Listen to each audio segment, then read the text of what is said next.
آج کے ہمارے مہمان مقرر جو بھیونڈی مہاراشٹرا سے تشریف لائے ہیں، مناظر اسلام، متکلم اسلام، وکیل احناف حضرت الحاج مولانا مفتی سید محمد حذیفہ صاحب قاسمی دامت برکاتہم العالیہ، جو ناظم تنظیم ہیں جمعیت علماء مہاراشٹر کے اور استاد حدیث ہیں مدرسہ سراج العلوم بھیونڈی کے، ہم گزارش کریں گے حضرت والا سے کہ حضرت تشریف لائیں اور اپنے قیمتی بیان سے ہم سامعین کو مستفیض فرمائیں۔ حضرت مولانا مفتی سید محمد حذیفہ صاحب قاسمی دامت برکاتہم العالیہ۔ الحمدللہ وکفا وسلام علی عبادہ الذین اصطفى اما بعد فقد قال رسول اللہ صلی اللہ تعالی علیہ وسلم كل مولود يولد على الفطرة فأبواه يهودانه أو ينصرانه أو يمجسانه أو كما قال صلى الله عليه وسلم۔ معزز علماء کرام، حاضرین مجلس، مذہب اسلام اپنے ماننے والوں کو اس بات کی تعلیم دیتا ہے کہ تم بذات خود دین پر عمل پیرا ہو اور اپنی نئی نسل کو دینی مزاج پر ڈھالو۔ والدین کی ذمہ داری ہے اولاد کی دینی تربیت کرنا۔ جب بچہ پیدا ہوتا ہے اس کے دائیں کان میں اذان اور بائیں کان میں اقامت کہی جاتی ہے۔ ہمارے یہاں ایسے دین بیزار لوگوں کی کمی نہیں ہے۔ وہ کہتے ہیں مولانا وہ بیچارہ چھوٹا ہے، اس کے کان میں کیوں چلا رہے ہو؟ اس کو کیا سمجھے گا اللہ اکبر کے کیا معنی، حی علی الصلاۃ کے کیا معنی؟ جن کو ہر لفظ کے معنی اور تفسیر اور تشریح اور مطلب کا خبط ہوتا ہے، ان کے دماغوں کے اندر اس قسم کی بات آتی ہے۔ لیکن اگر شریعت کا ذوق اور شریعت کا منشا سمجھا جائے تو صاف سمجھ میں آتا ہے کہ یہ بچہ جو دنیا کے اندر آیا ہے، اس کا دماغ ایک سادے کاغذ جیسا ہے۔ اس کاغذ پر جو لکھو گے لکھ جائے گا اور جو لکھا جائے گا وہی پڑھا جائے گا۔ اس کی میموری خالی ہے۔ آج کسی چیز کو ریکارڈ میں لینے کے لیے بہت سی شکلیں وجود میں آ گئی۔ پہلے ٹیپ تھا، کیسٹ تھی، اب تو اتنی مختلف نوعیت کی چیزیں آ گئی ہیں، کسی ایک چیز کو مثال میں کیا پیش کیا جائے۔ اس بچے کی پیدائش کے بعد جو چیزیں سامنے آتی ہیں بچہ ان کو دیکھتا ہے، ان سے متاثر ہوتا ہے اور انہی باتوں کو کیچ کرتا ہے۔ کچھ دنوں کے بعد جب بچے کی زبان کھلتی ہے تو آپ سوچئے کہ کانپور کے اندر پیدا ہونے والا بچہ وہ یو پی کی زبان بولے گا، جس علاقے میں تیلگو اور کنڑ بولی جاتی ہے اس علاقے کا پیدا ہونے والا بچہ، وہاں آنکھ کھولنے والا بچہ جب زبان کھولے گا تو وہی زبان بولے گا۔ افغانستان اور ایران کا بچہ فارسی بولے گا، عربستان کا بچہ عربی بولے گا، انگلستان کا بچہ انگلش بولے گا۔ یہ فرق کیوں ہوا؟ اور بچے کو بولی سکھائی نہیں جاتی، بچے از خود بولنا شروع کرتے ہیں، اس لیے کہ بولنے سے پہلے اس کو کوئی چیز دی کیسے جائے۔ تدریس تو اب شروع ہوگی، تعلیم تو اب شروع ہوگی۔ اسی ماحول نے اس کا مزاج بنایا۔ اسی لیے شریعت کا حکم ہے کہ بچوں کے بچپن کی عمر میں، جس کو آپ غیر شعوری عمر کہتے ہیں، بچہ بھی بول نہیں پا رہا ہے، بظاہر اچھے برے کا فرق محسوس نہیں کر پا رہا، اچھے برے میں امتیاز نہیں کر پا رہا، اس عمر میں بھی بچے کے سامنے خلاف شرع کوئی چیز نہ کی جائے، اس لیے کہ یہی چیزیں جمع ہو کر کے آئندہ بچے کی ذہنی ساخت پرداخت اور ذہنی سوچ پر اثر انداز ہوں گی۔ جن گھروں کے اندر دینی مزاج ہوتا ہے، قرآن پاک پڑھنے کا ماحول ہوتا ہے، نماز پڑھنے کا ماحول ہوتا ہے، اس گھر کے بچے جب زبان کھولتے ہیں تو ان کی زبان سے پاکیزہ کلمات جاری ہوتے ہیں، اور جن گھروں میں لڑائی جھگڑا گالم گلوج ہوتے ہیں وہاں بچے کی زبان پر گالی جاری ہوتی ہے۔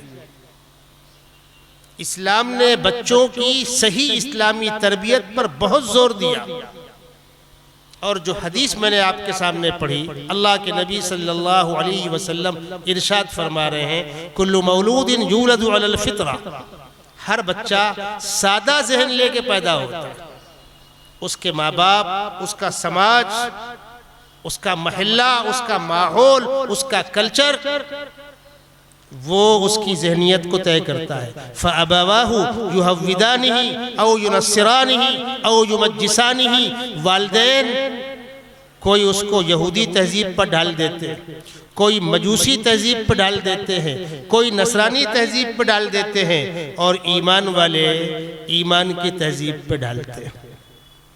اسی لیے اب تو زمانہ بہت آگے بڑھ گیا، اب تو کہتے سنتے بھی ڈر لگتا ہے کہ یہ باتیں کہی جائے کہ نہ کہی جائے، دنیا مذاق نہ اڑائے۔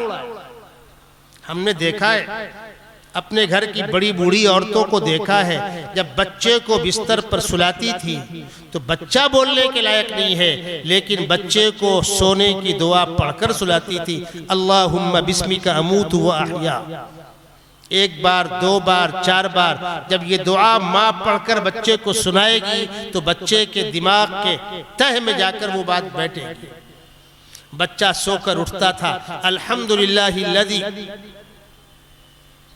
احیانا بعدما اماتنا والیہ النشور۔ بچہ دائیں ہاتھ کا بھی استعمال کرتا ہے، بائیں ہاتھ کا بھی استعمال کرتا ہے۔ عام طور پر چھوٹے بچے بایاں ہاتھ پہلے بڑھاتے ہیں، گھر کی بڑی بوڑھی عورتیں کہا کرتی تھی نہیں، چھی، دایاں ہاتھ گندگی کا ہاتھ ہے، دایاں ہاتھ کھانا کھانے کا ہاتھ ہے۔ کوئی نماز پڑھ رہا ہے، بچہ اس کے آگے سے گزر رہا ہے، اس کو روکا جا رہا ہے، نہیں، نماز پڑھنے والے کے سامنے سے نہیں گزرتے۔ یہ جو گھریلو تربیت تھی، آج وہ چیزیں نہیں رہی۔ آج بچہ ذرا سا بولنے اور چلنے پھرنے کے لائق ہوا، فلانے اسکول میں ڈال دیجئے۔ بچوں سے بچپن چھین لیا گیا، بچوں سے ماں کی گود چھین لی گئی۔ کیوں ڈالا گیا؟ تعلیم کا معیار بہت اونچا ہے۔ کیا اونچا ہے؟ زبان بڑی اچھی بچے بولتے ہیں، تعلیم بہت پختہ ہے، ڈگری اونچی ہوگی، ملازمت اونچی ملے گی، سرکاری مراعات ہوں گی، آپ نے جو کچھ سوچا چلیے ہم نے مان لیا۔ پہلی بات تو آج کے حالات میں آپ دیکھ رہے ہیں، صرف مسلمانوں کا رونا نہیں ہے، بے روزگاری اتنی بڑی مقدار ملک کے اندر پھیل چکی ہے کہ بتلانے کے لیے الفاظ نہیں ہے۔ ان ڈگریوں کے بعد نوکری ملے گی کہ نہیں ملے گی؟ ہمارے بچپن میں، اب تو معاملہ بہت آگے بڑھ چکا ہے، جب بچپن میں روزگار ہوا کرتے تھے، لکھنؤ کے اندر ڈاکٹروں کے میڈیکل کالج کے اسٹوڈنٹ نے سائیکل رکشے پر جلوس نکالا تھا اور بینر پر لکھا ہوا تھا ہم اس ڈگری کو حاصل کرنے کے بعد بھی اپنا پیٹ پالنے کے لیے سائیکل رکشہ چلانے پر مجبور ہیں۔ اس کے باوجود ہم بچوں سے ماں کی گود بھی چھین رہے ہیں، بچوں سے بچپن میں وہ عمر جس میں وہ اس کے متحمل نہیں ہے کہ ان کی پیٹھ پر 10 کلو کا بستہ لادا جائے، لیکن سب برداشت کیا جا رہا ہے۔ کاش کی اسی عمر میں، اسی غیر شعوری عمر بچوں کو اگر دینی تاریخ سے واقف کرایا جائے، دینی تربیت سے آشنا کرایا جائے، تو یہی بچے ایک بہترین اسلامی تاریخ کے ماہر بن سکتے ہیں۔ ناممکن کچھ بھی نہیں ہے، یاد رکھیے گا۔ اور یہ بات آپ کی خدمت میں عرض کر دوں، خداوند قدوس نے ہمارے دماغ کے اندر جو قوت حافظہ رکھی ہے، محفوظ کرنے والی چیز، دنیا کے اندر جن لوگوں نے بہت پڑھا اور بہت کچھ یاد کیا، وہ بھی 10% اس چیف کو استعمال کر سکے، 90% ان کی بھی خالی گئی، ہماری آپ کی تو 1% بھی استعمال نہیں ہوتی۔ ہائے اللہ، بچہ ہے اتنا بوجھ ڈال دیں گے کیسے یاد کرے گا؟ ہم نے ہمارے بچپن میں سنا بیچارہ حفظ کر رہا ہے، کتنا مشکل کام ہے، یاد کرو یاد نہیں ہوتا، اس کو کاجو پستہ بادام کھلاؤ، اس کو مکھن کھلاؤ، ملائی کھلاؤ، کون نہیں جانتا؟ ہمارے مدارس میں شہروں کی بات نہیں کرتا، ٹھیک ہے شہروں کے اندر سہولتیں میسر ہوں گی، لیکن آؤٹ علاقوں کے اندر بیٹھنے کے لیے آرام دہ فرش نہیں ہے، صاف پانی میسر نہیں ہے، صحت مند غذا میسر نہیں ہے، سر پر آرام دہ چھپر نہیں ہے، آپ اے سی کولر تو بھول جائیے، پنکھے نہیں ہیں۔ اس ماحول میں بھی روکھی سوکھی کھا کر پڑھنے والے بچے الحمدللہ حافظ قرآن بھی بن رہے ہیں، حاملین شریعت اسلامیہ بھی بن رہے ہیں۔ بچوں کو مصروف کیا جائے۔ آج بچوں کی بیکاری سے والدین تنگ ہیں، گھنٹہ 2 گھنٹہ پڑھنے کے بعد تماشا، آپ کرے کیا تو کرے کیا؟ تو ماؤں نے آسان راستہ سمجھا ہے، بچے کو موبائل پکڑا دو۔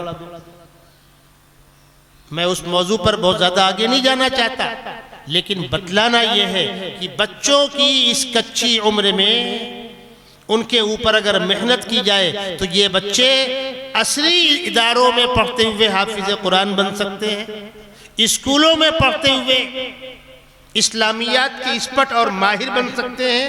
انتہائی خوشی کا مقام ہے آج جو بچوں میں آپس میں کمپٹیشن کرایا جا رہا ہے، مختلف ٹیمیں تیار ہو کر آئی ہیں، ان بچوں نے محنت کی ہے، اور ان بچوں میں کامیاب ہونے والے بچوں کی حوصلہ افزائی کی جائے گی۔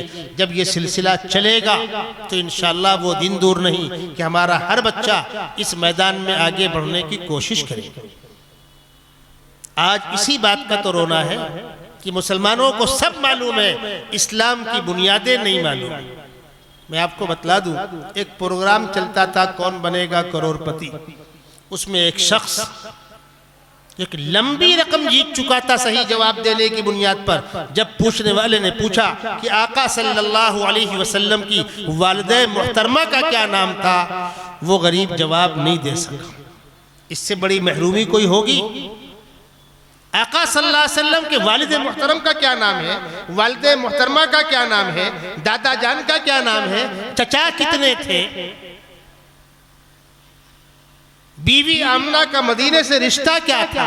آقا صلی اللہ علیہ وسلم ان کے ساتھ مدینہ منورہ گئے اور واپسی میں ابوا کے مقام پر والد محترمہ کا انتقال ہو رہا ہے، تو مدینے کیوں گئی تھی، کیا رشتہ تھا؟ اتنی موٹی موٹی باتیں بھی لوگوں کو نہیں معلوم۔ میرے بھائیوں بزرگوں، آپ بتائیے، جب ہم دین و ایمان سے اسلامی تاریخ سے اتنے کورے ہوں گے تو کوئی بھی انگلی پکڑ کر کہیں بھی لے جائے گا۔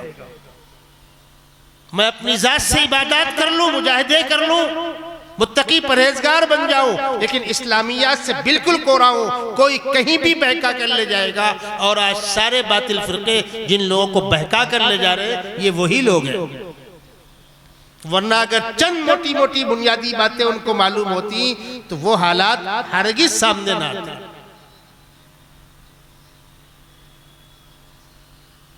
اللہ کے نبی صلی اللہ علیہ وسلم کی ذات سے متعلق، آپ کی ازواج مطہرات سے متعلق آپ کو بتلا دوں۔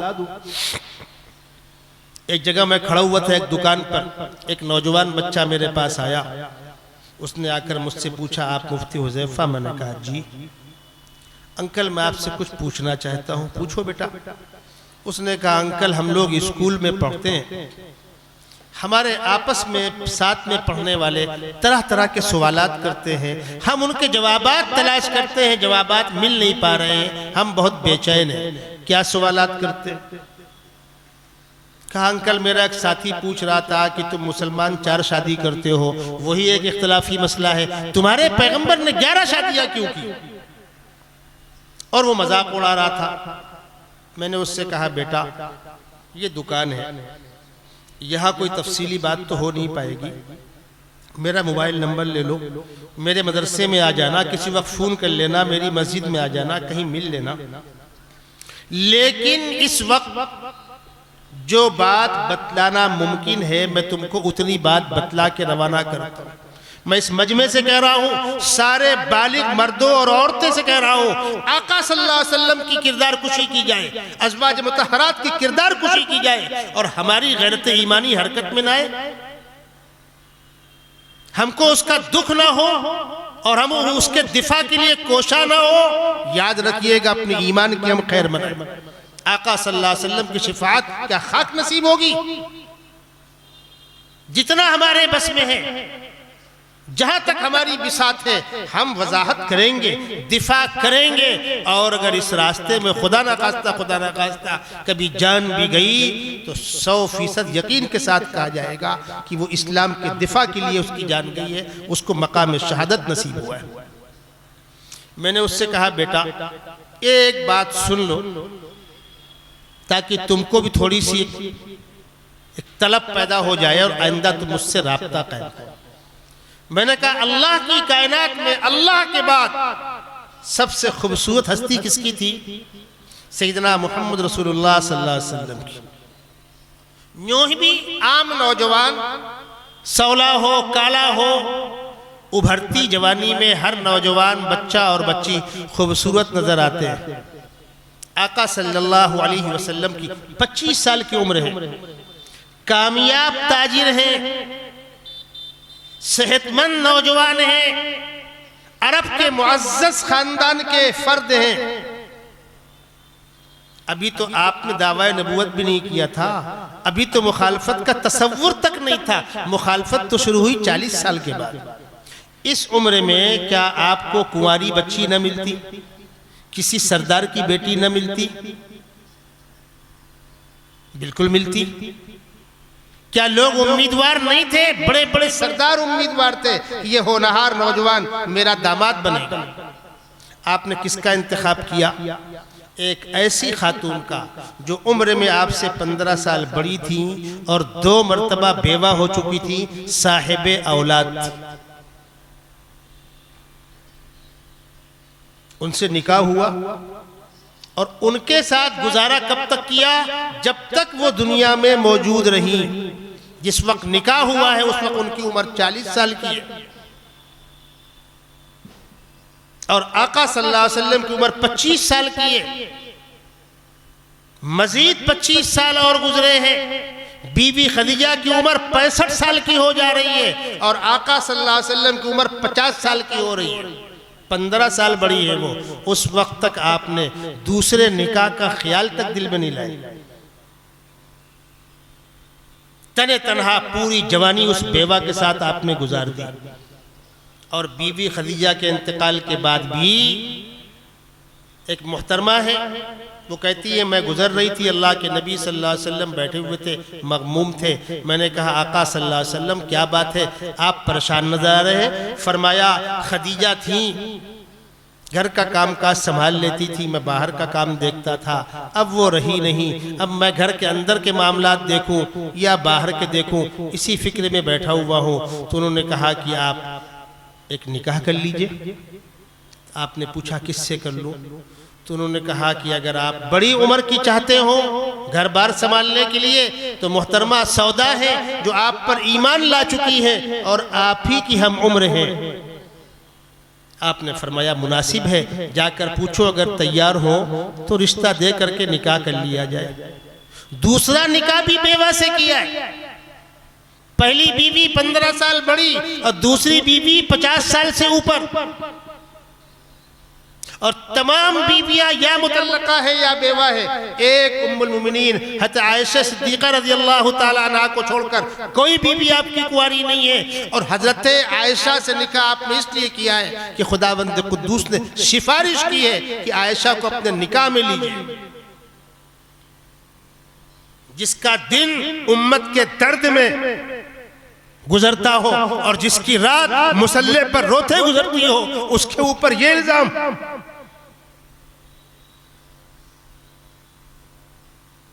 جس نے 2 وقت پیٹ بھر کے جو کی روٹی نہ کھائی ہو، جس کے انتقال کے وقت چراغ میں تیل نہ رہا ہو، اس پر یہ الزام۔ شرم نہیں آتی؟ اس نوجوان کی آنکھوں سے زار و قطار آنسو جاری ہوئے۔ اس نے کہا انکل ہم جائیں تو کہاں جائیں؟ کس سے ملے، کس سے پوچھے؟ جن کے چہروں کو دیکھ کر دیندار سمجھتے ہیں وہ مطلق ناواقف ہیں ان تاریخوں سے، انہوں نے اس کام کو کام ہی نہیں سمجھا۔ انہوں نے اپنے پیغمبر کی ذات اور پیغمبر کے اہل بیت کی ذات کی دفاع کو کام ہی نہیں سمجھا ہے۔ صحابہ پر طعن ہو رہا ہے، اولیاء اللہ پر طعن ہو رہا ہے، ہمارے اکابر پر طعن ہو رہا ہے، کب کھڑے ہوں گے؟ جس وقت ایک خاتون نے بدتمیزی کی تھی، ہنگامے جاری تھے، میں نے بڑوں کو فون لگا کر کہا تھا میں آپ کے شاگردوں کا شاگرد ہوں، درد کے ساتھ ایک بات کہہ رہا ہوں، اس نالائق کے ساتھ کیا ہوگا، کیا سزا ہوگی اور کیا انجام ہوگا وہ تو بات کی بات ہے، آپ اپنے بیانات کے اندر ان چیزوں کی وضاحت کریں، صفائی دیں، نوجوانوں کے دلوں کے اندر سے شکوک و شبہات دور کریں۔ اس سے آپ کو کس نے منع کیا؟ اور اگر ہم نے یہ کام نہیں کیا تو کیا منہ دکھائیں گے خدا کو اور کیا منہ دکھائیں گے پیغمبر علیہ السلام کو؟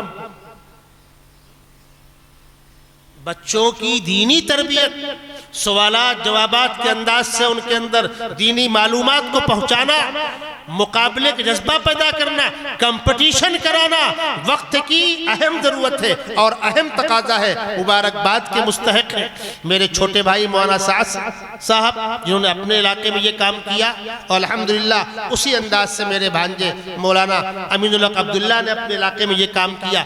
بہت خوشی کا مقام ہے، بہت خوشی کا مقام ہے، کاش کی اس قسم کے کمپٹیشن اسکولوں میں بھی ہو، مختلف تنظیمیں کرائیں، الگ الگ علاقوں میں ہو۔ جن لوگوں نے اس کے اندر وقت دیا مبارکباد کے مستحق ہے، جن لوگوں نے مالی تعاون کیا مبارکباد کے مستحق ہے، اور جن بچوں نے اپنی اس کچھی عمر میں تیاری کی ہے، بچوں یاد رکھنا اس اسٹیج سے انعام ملے نہ ملے، اللہ کی ہاں تمہارا انعام محفوظ ہے۔ تم نے جو محنت کی ہے، تیاری کی ہے، اس کا پھل تم کو آخرت میں جو ملے گا، اللہ دنیا کے اندر بھی تمہیں سرخرو کرے گا، کامیاب کرے گا۔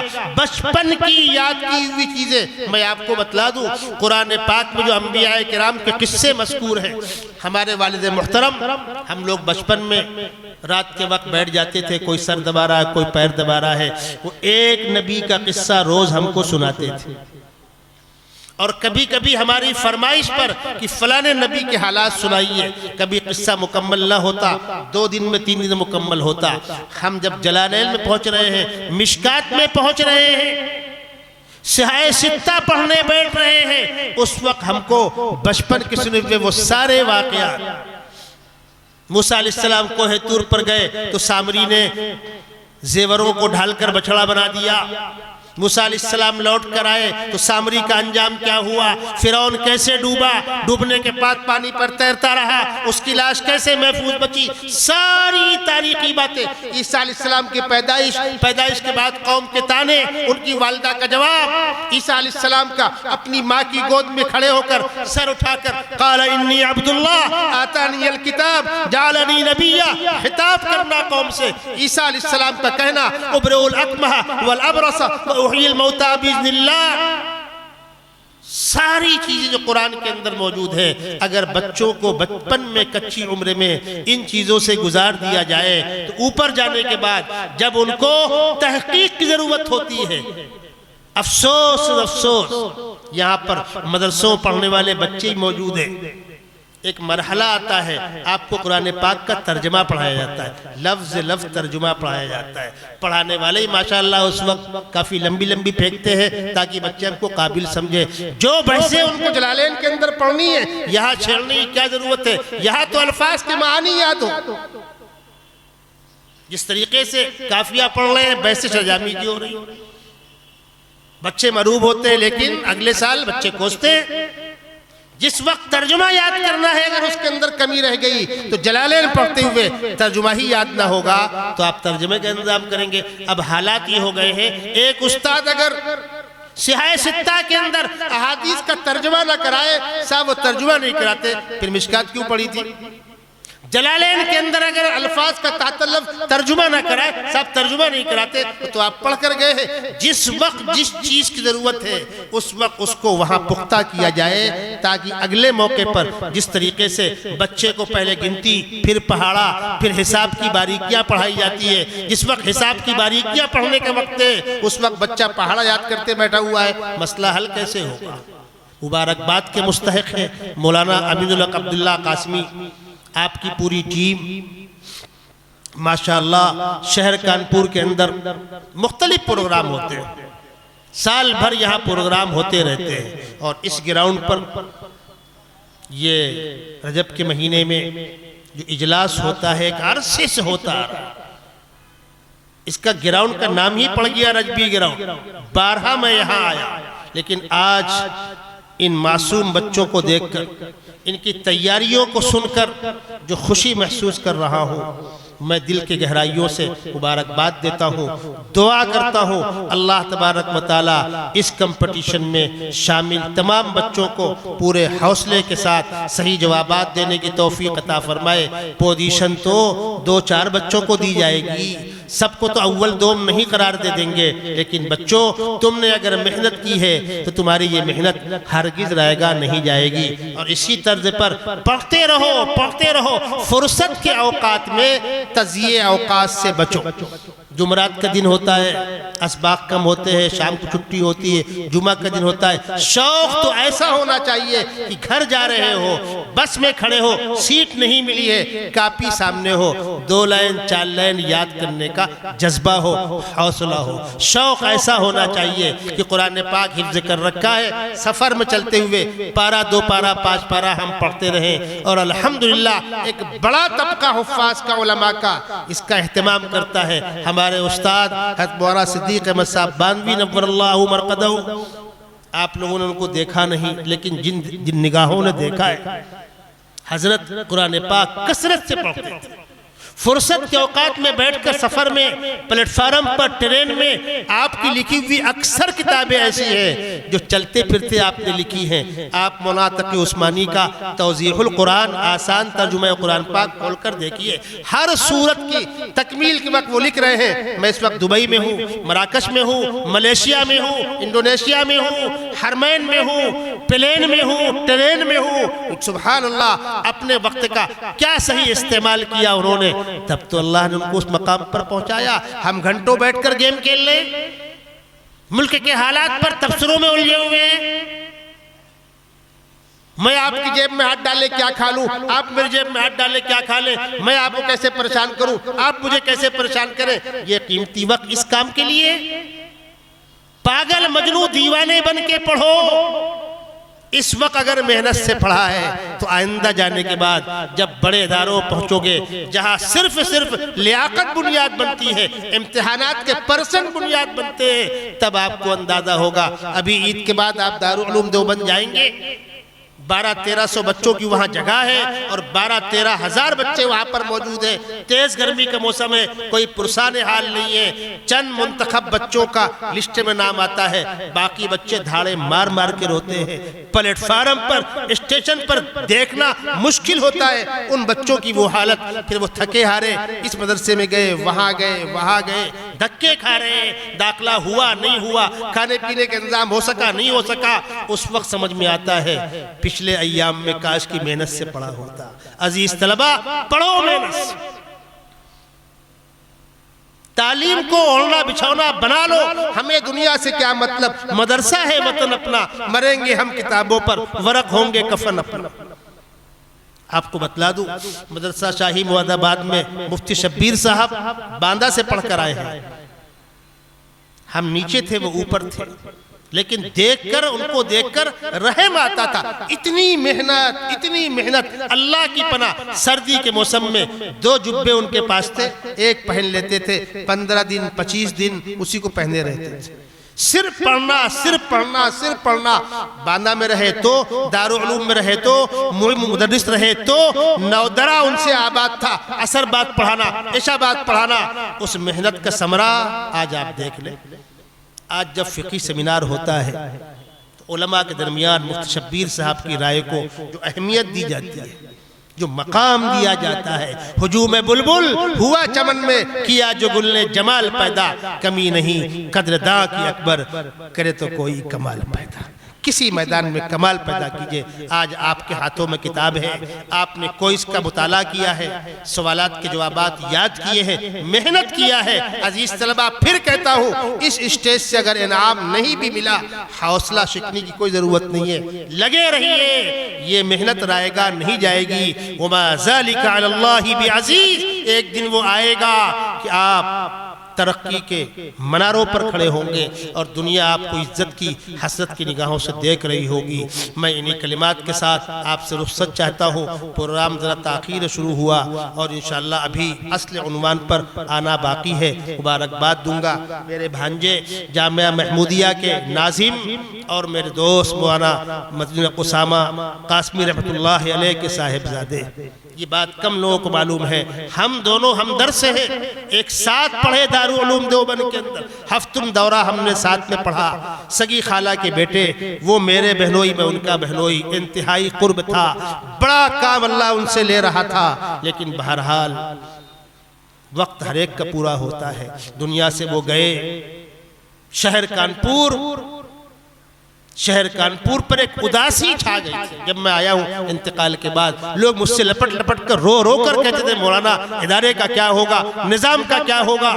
میں نے کہا اللہ سے مایوس مت ہوئیے, جو ہم لوگوں سے ممکن ہے ہم کریں گے. انتہائی خوشی کے ساتھ میں یہ بات کہہ رہا ہوں, بہت کم وقت میں اس نوجوان عالم دین نے اس خالی جگہ کو پر کیا اور الحمدللہ وہ سارے نظام اسی انداز سے سلیقے کے ساتھ چل رہے ہیں. 2 سال پہلے, کورونا سے پہلے, شہر کے باہر ایک علاقے میں تحفظ ختم نبوت کا جلسہ رکھا انہوں نے. میں نے ان سے پوچھا بھائی وہاں پہنچنا مشکل, 10 کلومیٹر باہر. انہوں نے کہا اب بھی کی خواہش تھی کہ اس علاقے میں ایک جلسہ تحفظ ختم نبوت کا ہو, اس لیے کہ وہ علاقہ قادیانیوں کا ہے, دین بیزار لوگوں کا ہے. کوشش کی. مفتی راشد صاحب تشریف لائے تھے, مولانا افضال الرحمان صاحب تشریف لائے تھے. مولانا افضال الرحمان صاحب ایک بہت بڑی شخصیت ہے. انہوں نے کہا تھا, ہم لوگ بھی مایوس ہو گئے تھے, لیکن آج میں اعلان کر رہا ہوں کہ بیٹے نے اپنے باپ کی جگہ کو بجا طور پر پر کیا اور ماشاءاللہ یہ کام جاری اور ساری ہے. اللہ تبارک و تعالی مولانا اسامہ صاحب کے ساتھ کام کرنے والے مفتی ظاہر مکرم ہیں, مولانا آپ کے بدرالزماں ہیں, مولانا شفیع صاحب ہیں, اساتذہ ہیں وغیرہ وغیرہ, میں کس کا نام لوں. اور سب سے بڑے بزرگ ڈاکٹر حلیم اللہ صاحب, انہوں نے مولانا مبین الحق صاحب کے ساتھ بھی کام کیا, میں نے وہ دور بھی دیکھا ہے. پھر مولانا اسامہ صاحب کے ساتھ کام کیا, وہ بھی دور دیکھا ہے. اور اب عزیزم عبداللہ کے ساتھ کام کر رہے ہیں, وہ دور میں دیکھ رہا ہوں. جب مولانا اسامہ کے انتقال کے بعد میں آیا تھا, لپٹ کر مجھ سے بہت دیر تک روتے رہے, مفتی حذیفہ صاحب کیا ہوگا کیا ہوگا. ہم نے کہا انشاءاللہ سب ہوگا, انشاءاللہ سب ہوگا, اور اللہ کی ذات سے مایوسی نہیں ہے, اور الحمدللہ سب ہوا اور ہو رہا ہے. اللہ تبارک و تعالی اس سلسلے کو تا قیامت جاری اور ساری رکھے, کام کرنے والوں کی محنتوں کو, قربانیوں کو قبول فرمائے. وآخر دعوانا ان الحمدللہ رب العالمین.